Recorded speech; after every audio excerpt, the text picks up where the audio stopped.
नमस्कार। नया गीत के साथ में एक बार फिर से रसों के समक्ष आयल बनी। वीडियो के लाइक करी, कमेंट करके बताई कैसा लगल हा। राहुल जी को छोटा सा सहयोग हमारा खातिर बहुत बड़ा अहमियत रखता। चैनल के हमारा सब्सक्राइब कर ली, बेल आइकन पर प्रेस करके ऑल पर क्लिक कर दी। सब वीडियो सबसे पहले जाइए। एक जनी अपना पत्नी की फोन करके कहत रही कि जब रहुआ रही कि ना रहे तो गौना काहे खातिर करनी है। का कहत रही, जब रहे के रहे ना भवनवा बलम, बोल काहे करवल गवनवा बलम। जब रहे के रहे ना भवनवा बलम, बोल काहे करवल गवनवा बलम। अगिला गो न रुपया कमैला में, हर कमैला में, अरे गवना अरे करवला राजा जी, गवना करवला राजा जी। काहे अकुताइला में, काहे अकुताइला में। जब रहे के रहे ना भवनवा बलम, बोल काहे करवला गवनवा बलम। अगिला गो न रुपया कमैला में, हर कमैला में, हर गवना करवला राजा जी, गवना करवला राजा जी। काहे अकुताइला में, काहे अकुताइला। पर शादी कैला लबर गवाना, सुन के गैला हमारी ओढ़ाना बिछावाना। हबर शादी कैला लबर गवाना, सुन के गैला हमारी ओढ़ाना बिछावाना।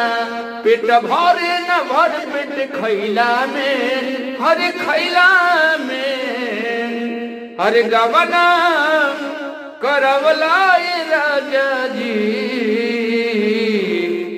गवना करवला राजा जी।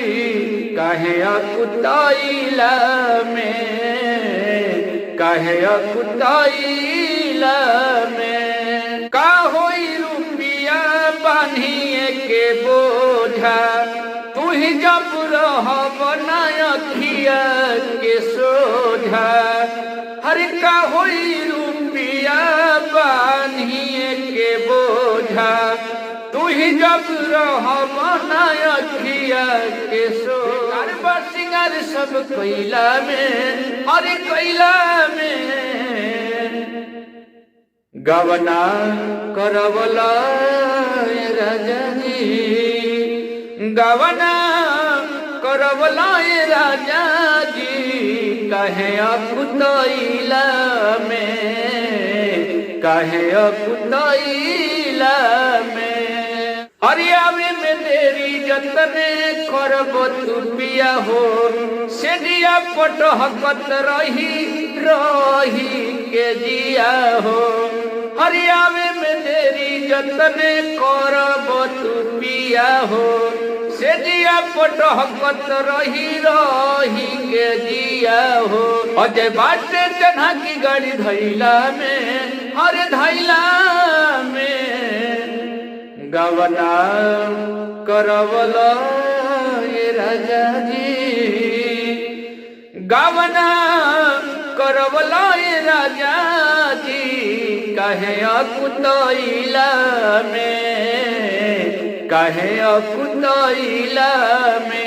जब रहे के रहे ना भवनवा बलम, बोल काहे करवला गवनवा बलम। जब रहे के रहे ना भवनवा बलम, बोल काहे करवला गवनवा बलम। अगिला गो न रुपया कमैला में, कमैला में, गवना करवला राजा जी, गवना करवला राजा जी। काहे अकुतैला में, काहे अकुतैला में। नमस्कार।